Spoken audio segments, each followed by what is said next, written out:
It's my pleasure to introduce the moderator for this panel, Ray Eitel-Porter. Hello, welcome. Hello, good afternoon. You are the Global Responsible AI Lead at Accenture. So it's a pleasure to have you moderating this session. And yeah, take it away. Perfect. Thank you very much indeed, Alice. Thank you. And good afternoon, everyone. I'm delighted to be moderating this panel. Over the course of CogX, and I think generally in the media, we tend to hear plenty of cautionary, if not negative, commentary about the use of data. So I'm really pleased that we have this opportunity to try and present the other side of the debate. I am going to be joined this afternoon by three panelists who I think are eminently well placed to address this topic.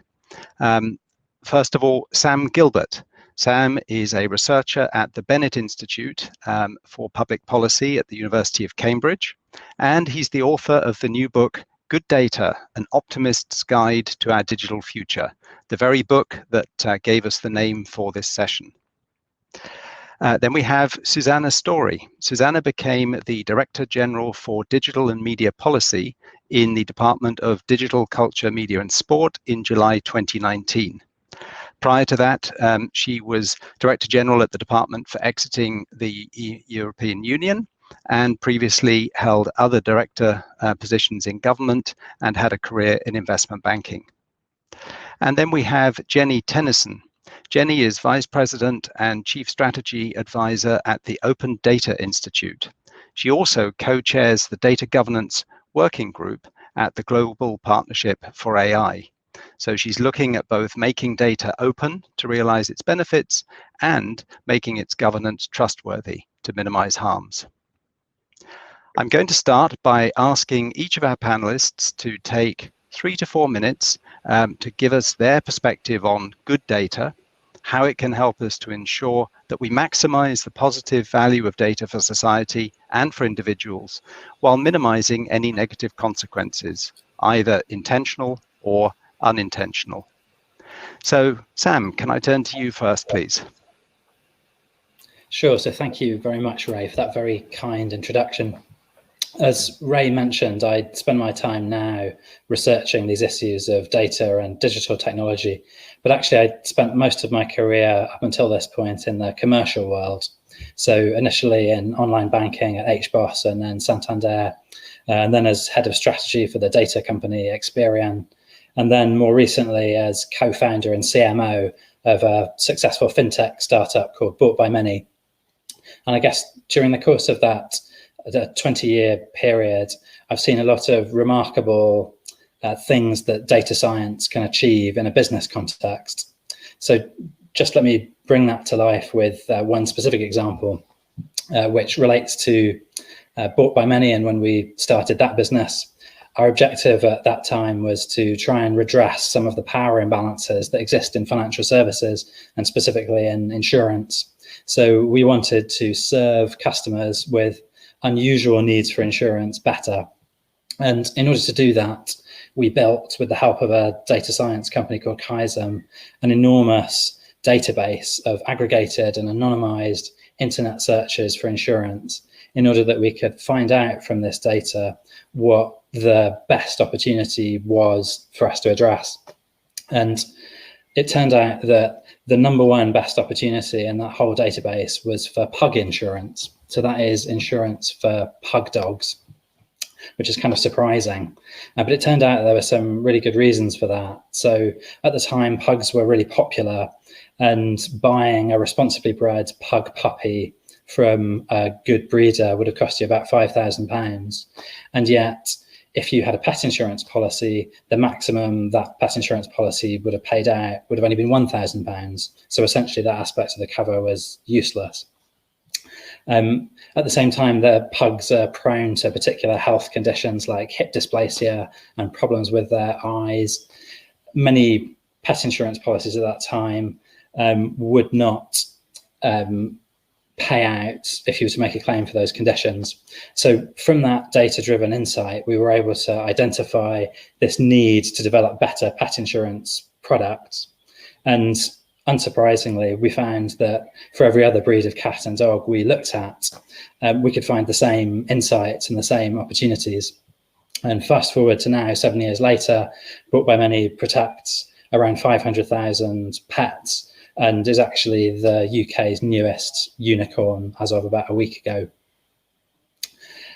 So I guess when I think about what good data means to me, it means applying these data sets, these tools, these techniques that are used in the commercial world in ways that are in the public interest. So that might mean applying them to policy making. It might mean applying them in academic research. It might mean applying them in public health. And I think for us to do that, it puts some new demands on us. So it puts demands on governments to open more of their data and make that available to other organisations. It puts demands on businesses and organisations to kind of buck the current trends and allow more access to their data, both to academic researchers, but also to other businesses that can benefit from it. And it also makes a demand of us as individuals to let go of the idea that data is private property that we need to protect, and instead embrace the idea that we can get much more value from it for society if we aggregate it and put it together. So, of course, there are risks in doing this, and I think we need to commit to managing and mitigating those risks. But the really important thing in my mind is that we collectively make progress with the work of realizing the potential that data can bring. Brilliant. Sam, that's a great start. Thank you very much. I can already see one or two interesting topics in there that I'm looking forward to quizzing you on shortly. Susannah, would you like to pick up and give us your perspective, please? Thanks very much, Ray. Yes, I'd really like to do that. And I'm delighted to be here today talking about what good data means to me. And it's great to be on a panel alongside Sam, hearing all of his thoughts, and I'm sure we'll come back to those, and also with Jeni, given the great work that she's been doing at the Open Data Institute. So I think that a great opportunity exists for data to be used as a force for good in the world. And good data has the potential to make all different kinds of organisations and institutions across the private, public and third sectors both more informed and more connected. And I know that I'm at risk of sounding slightly abstract there, and I think that's something of an occupational hazard when we're talking about data. But what I mean is that good data can better equip our organisations and institutions to deliver real-world impacts that can improve people's everyday lives. As much as anything, it's about reframing the narrative on data, because in spite of all of this potential, the prevailing narrative around data in recent years has been one of invasions of privacy, security risks, or large corporations benefiting from data at the expense of individuals. In government, we've been doing lots of thinking about how to rebalance this narrative. And in fact, it's part of the National Data Strategy that we published last year. We want to create a culture which recognises the benefits and the opportunities that data presents, rather than using all of our energy to think solely about the risks. We want an ecosystem in which data use is associated with societal benefits, and we want the public to feel able to put their trust in that system.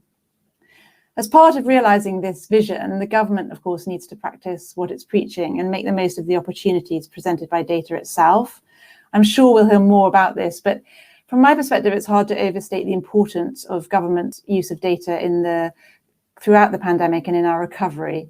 Several major tech platforms have been sharing government mobility reports, which have contained the aggregate location data to try and help understand how busy certain places have been through the pandemic. And even the Met Office has been involved, making their climate data freely available to modelling experts, who are then able to determine the optimum temperature for the spread of COVID-19, which, by the way, is 11.3 degrees. The government has also been taking advantage of many other data opportunities away from our recovery from the pandemic. For instance, our Smart Data initiative aims to enable individuals and small organisations to access data that large firms hold, so that if they want to, they will then be able to share their smart data with other organisations through authorised third parties. The goal is that data sharing is made less opaque and more mobile, and that people are given more control over how their data is used. Of course, we'll only be able to achieve this vision if we make data use more transparent and build public trust and support. And this was one of the key themes of the government response to the National Data Strategy. We've seen the importance of this in the recent campaign to delay the NHS Digital's plans to collect pseudonymised, I hate that word, patient data onto a central platform and share this with selected third parties. We've got to make sure that to achieve our vision, we shift the narrative in favour of data sharing and recognising the benefits that it can bring, as highlighted in Sam's book. So in conclusion, Ray, I think the lessons from the pandemic have accelerated our need to spend more time thinking about the positive benefits that data use can bring. We've got a really busy few months ahead to deliver on that, including the launch of our National Data Strategy Forum and the publication of a policy framework on how government can most effectively unlock the value of data across our society, as well as continue the conversation on how we can ensure our data regime remains fit for purpose. Really looking forward to hearing thoughts and very pleased to be here today. Thank you. Thank you very much, Susannah. Thank you. Again, some points I'll pick up on in our discussion in just a minute. That's great. And Jeni, perhaps your thoughts on the subject, please. Thanks very much, Ray, and it's great to be here and with the other panelists as well. When I was thinking about good data and what it means to me, I really had three kind of areas where I was thinking. First of all, kind of as a data scientist, good data is data that is high quality, that reveals something interesting, that gets me excited about it.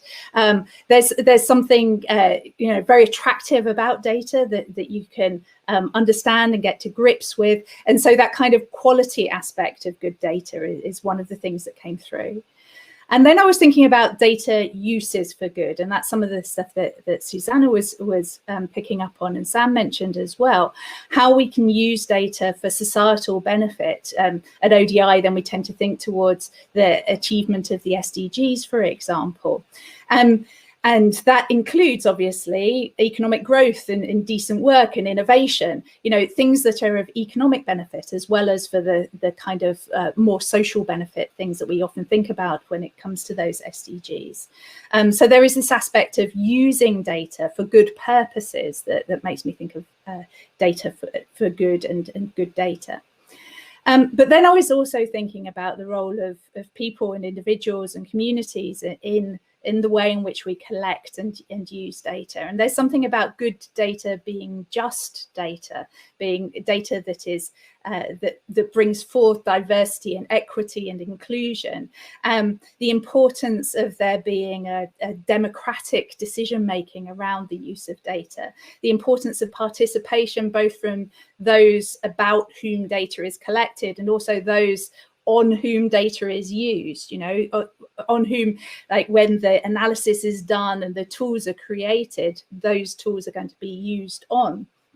And having that participation that makes data more just, that enables us to really pick apart some of these nuances that there are around how we get the best benefits without causing harms, I think is what makes just data good data for me. And then I was thinking, okay, are there any examples that I would really pinpoint as living up to this? And the one that I thought of was actually OpenStreetMap, because OpenStreetMap is an example where it's both high quality, lovely, detailed data that is really interesting to use. It is also data that is used for good, in particular the humanitarian OpenStreetMap team and their deployment of OpenStreetMap across in areas where there are disasters to get rapid mapping of what's happening on the ground. And of course, it's a participatory exercise. It's one where there's communal coming together to shape what data is collected and also how it is structured. And so those were the kinds of thoughts that were going through my mind as we were talking about, as we were thinking about good data, that it's interesting that it is used for good purpose, but also the role of individuals, the role of communities, and the role of society in shaping the way in which it's used. Brilliant. Jeni, thank you very much. That was a very interesting take, and I might come back on those definitions of good data and discuss with the panel. But I'd actually like to start by picking up on one of the points that Susannah made, if I may, and which I think we would probably all agree that there's an important role for government to play in building trust. And I think that was, to me, the absolute key word there, Susannah, that you used in terms of people trusting. love to explore with you and with the panel, what are some of the concrete things that we can actually do? Because it's actually really hard to change people's perceptions and build that trust. How do we go about doing that? Yeah, shall I jump in first then, Ray? I mean, please do. Yeah, you're absolutely right. I think it is not something where we can just, suddenly have a single communications campaign or some other silver bullet and there it's done, is it? It's multifaceted in my view, but just so important. And I think it's one of those things that, a bit as Jeni was just saying, actually, tangible examples that people recognize can really help. And then also they can sort of understand more about, well, how did that open mapping or whatever the specific example was kind of come together? What does it actually mean in terms of the data collection or how it's being used or how it's accessed? So for us, I think it's a whole range of things where, we can point to specific examples. We can do campaigns around communications, but I don't think we can expect those will straight away cut through and everyone's like, oh yeah, that makes sense. The narrative alone won't do it. But I think what we want to do in government is where we can kind of create the conditions that enable the private sector to innovate and, come up with these great examples so that then in a way, they just become more and more new normal examples that people will know, and then that will help with trust. So I think it's a whole range of things, but I'd love to hear from Sam and Jeni what they think. Shall I come in at this point? Yes, please, Sam. Yes. So, there was a fascinating earlier CogX session discussing the digital divide. And one of the points that the panel made there was that we're now in a situation where the digital divide doesn't just mean the access to the right technologies and the knowledge and the skills about how to use them. It also means trust in the use of those technologies and in the use of data leading to things that are in the public interest or that are not actively harmful to more vulnerable members of our society. And that was fascinating for me and prompted me to think about the wider question of trust in government. And I think it's sort of hard to extract the question of how we build public trust in data initiatives from the broader question of how we restore trust in government and trust in the state. So I live in Denmark now, and in Denmark, the digital government agenda is enormously helped by the fact that around 72% of people will say that they trust the government. In the UK, the number's less than half of that. And actually, trust in the government is lower than for any other G7 nation. I should say, by the way, this is not a party political point. This isn't to do with who happens to be governing right now. This is the trust of British people in the state and its institutions.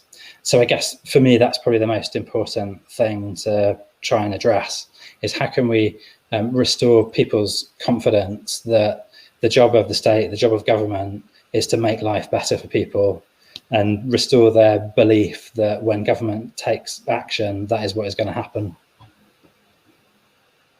Jeni? Yeah, just to pick up on that, I think that's absolutely right, that the trust in an organisation or an institution in how it handles data is very much related to how much you trust it more generally. When we did a survey a couple of years ago looking at which organisations were trusted with data across a variety of different nations, then healthcare providers were very high on that list, simply because in particular in the UK, we trust the NHS. It's one of the institutions that is trusted by the UK population.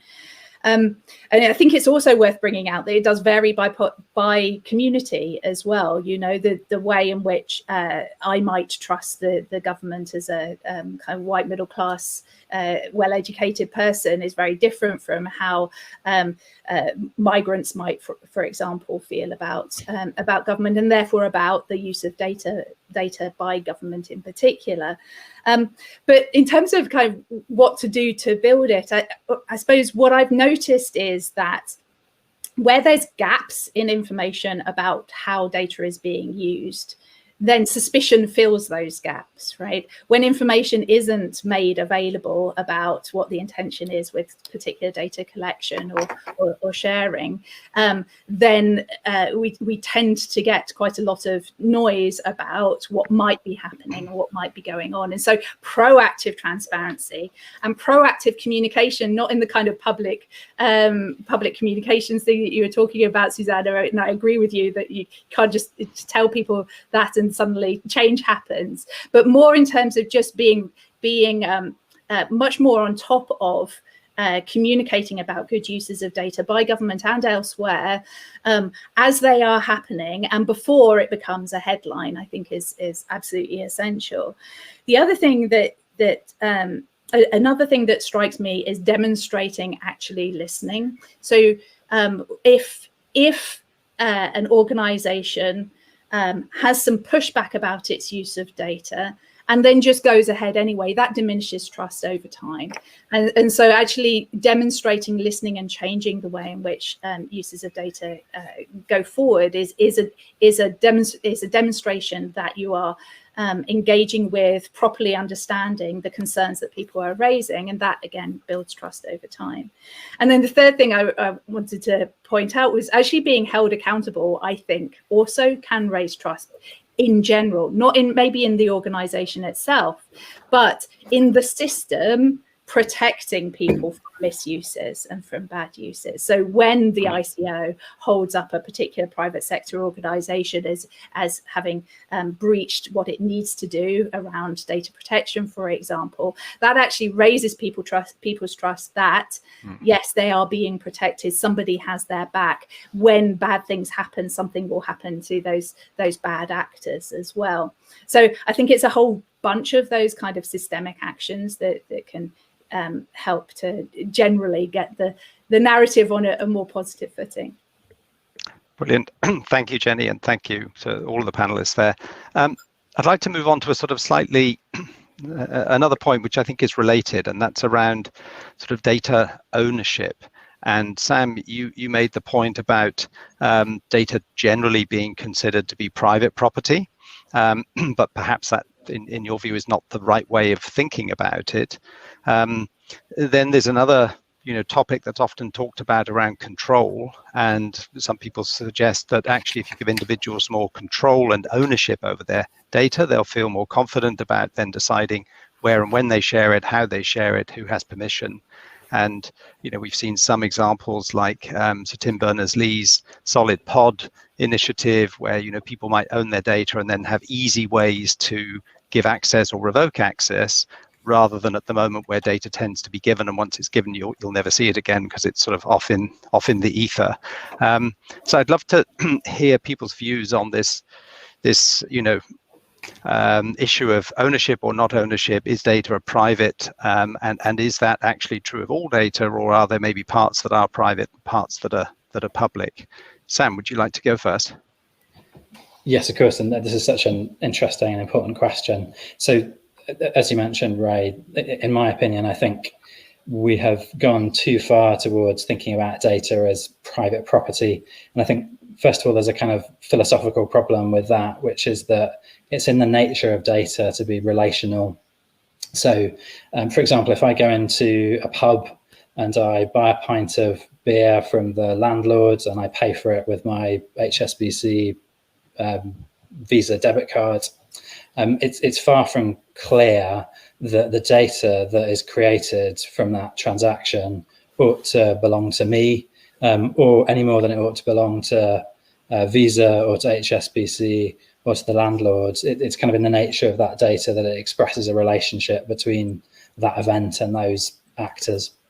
But perhaps more importantly, I think there's also some practical problems with treating data as private property, and really those boil down to the fact that data about an individual is not that useful by itself. It gets its value from context. It reveals important and helpful truths when it's aggregated and put together with other data. And actually, even if you're an individual, it probably doesn't help you all that much to know your, I don't know, biometric data about yourself or how many units of alcohol you consumed this week, unless you've got some aggregated data about everybody else in the population to compare yourself to and draw kind of useful conclusions from. So I guess, you know, that raises a question about what's the alternative. And I guess, as I already hinted at, for me, as far as possible, we ought to see data as a commons. So we should see it as a collective resource that everybody is contributing to, and correspondingly, everybody ought to be able to draw from and use. So I guess just to bring that into that point about control and ownership and some of the technical solutions like Solid and other personal data stores, I guess I'm probably a little bit skeptical about things that require people who have lives to live and other things to prioritize other than how their data is used in the digital world, solutions that require them to do the hard work of adopting a different technology and using it to interact with the organizations that they need to deal with. I'm not so sure about that. I guess I'm more optimistic about technical solutions like data trusts, which have the potential to allow somebody who is expert and does have managing data as their full-time job to take decisions on one's behalf as an individual. So perhaps that's the thing that unifies these two visions.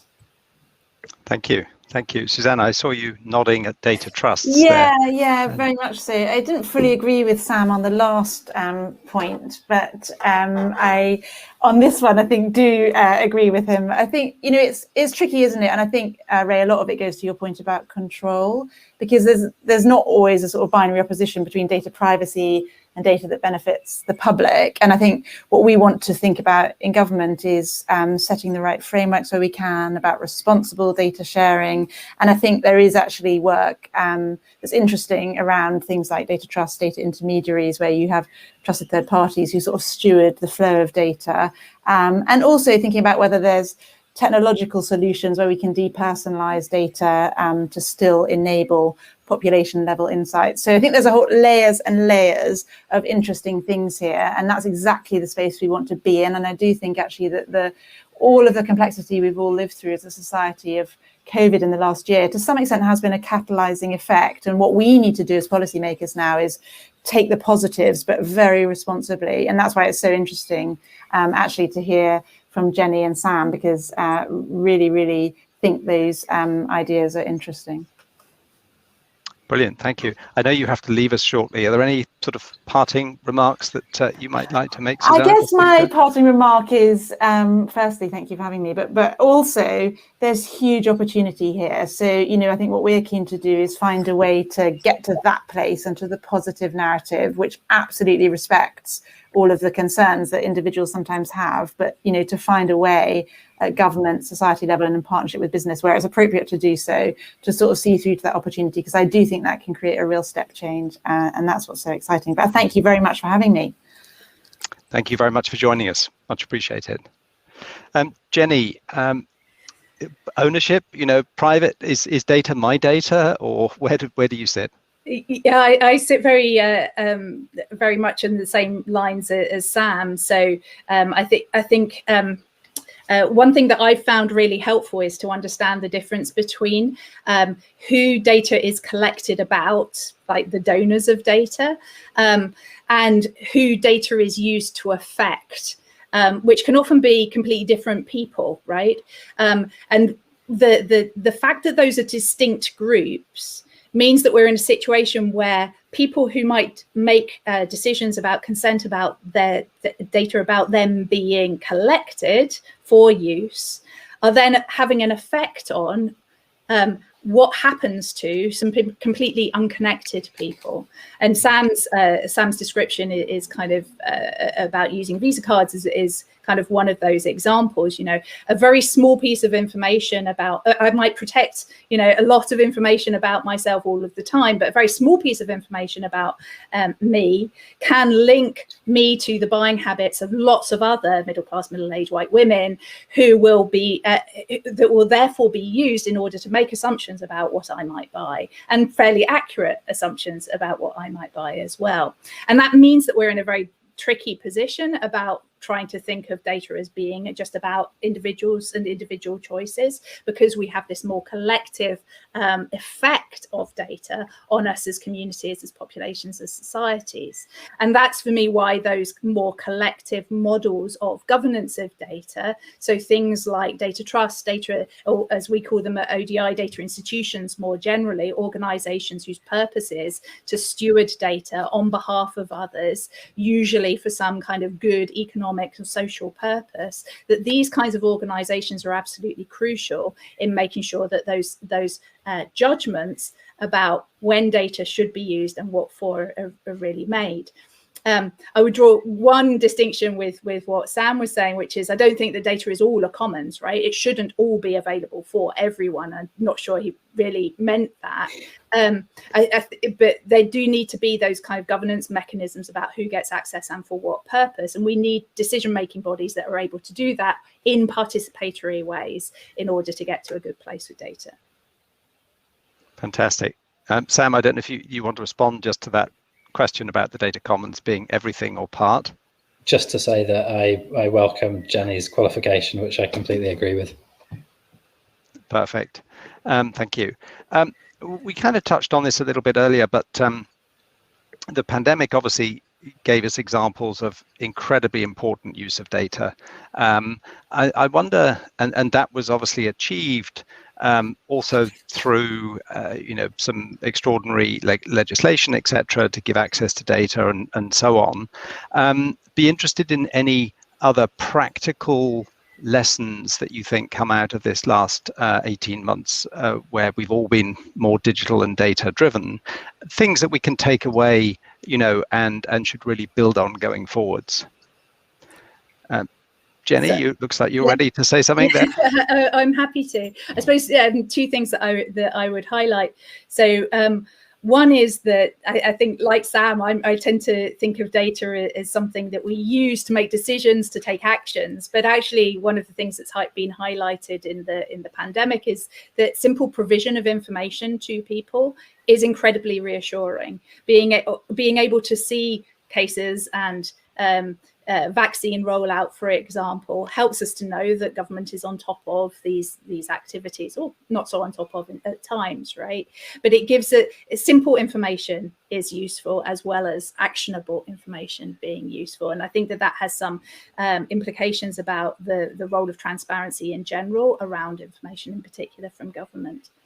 And the second thing that I really wanted to highlight was the amazing work of Ben Goldacre and his team and around Open Safely as a technical kind of approach for getting the best out of data that is there at a kind of population level, but where we don't want to be able to have anybody kind of rummaging around in that data or it being copied around from place to place. And they've got a really, really elegant kind of system in order to enable researchers to do medical research on this fantastically precious resource while really protecting people's privacy along the way. And so anybody who's interested in this area should really go and check that out.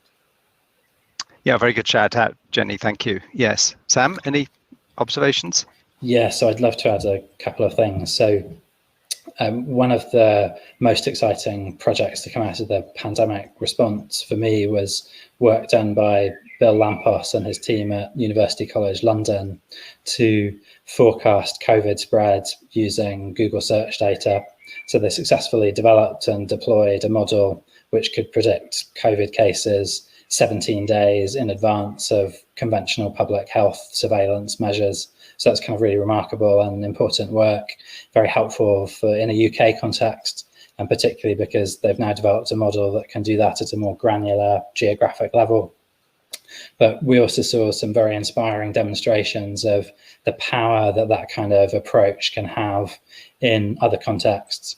So a digital marketer called Patrick Berlincat developed a tool that looked at anosmia search, so the search for the loss of smell in Tanzania, and that was able to reveal that at the time that the late John Magufuli's government was saying Tanzania had beaten the COVID outbreak. In fact, there were clearly thousands of new cases occurring every day, and although it wasn't possible to do anything practical with that, in that specific instance, I think it really did underline the huge potential benefits from this field called infodemiology. So that's the name for the field of using internet search data in aggregate form and other forms of digital data as part of a public health surveillance response. So that was like the really good thing. The thing that I found much more problematic relates to the development of contacts tracing apps and the fact that Google and Apple, with their sort of almost duopolistic position in the market, were able to take a decision on behalf of everybody else about essentially not allowing or making it much more difficult to develop centralized solutions to contact tracing on devices that they manufactured. And I think there's a sort of irony there. It probably reflects the extent to which the wind has changed, and the tech companies themselves feel like they need to be seen to be the champions of user privacy and of preventing data being used in ways that might be seen to be high risk. But for me, it was just not an exercise of power by a private organization that I welcome at all. Just to not entirely beat down on the tech companies, I should recognize that both Google and Microsoft really helped the development of those infodemiological models. So not everything they did was bad. They did some great things as well. Brilliant. Thank you both. We're almost at the end of our allotted slot. So I'd like to close by thanking you and Susannah in her absence. That was fascinating. I'd love to actually continue the conversation because there's many, many more aspects of this that we could discuss further. And one of the things I liked about this discussion, and indeed about your book, Sam, was the fact that I think it has provided a balanced view of the usage of data, recognizing both the positives, but also where there are failings and room for improvement. So I thought, if I may, I will end with a quote from your book, Sam, which I think sums this up. Policymaking needs to include a wide range of perspectives. So we have to abandon the idea that there is a single right answer and look for overlapping consensus instead. However, that isn't how the debate about data and technology is currently unfolding. Instead, it's looking increasingly like a clash between two implacable opponents, with citizens and their political representatives on the one side and tech companies on the other. I hope that with this panel, we have been able to present the case for positive uses of good data, and I hope that that will encourage all of us to find that overlapping consensus that you're talking about there, Sam.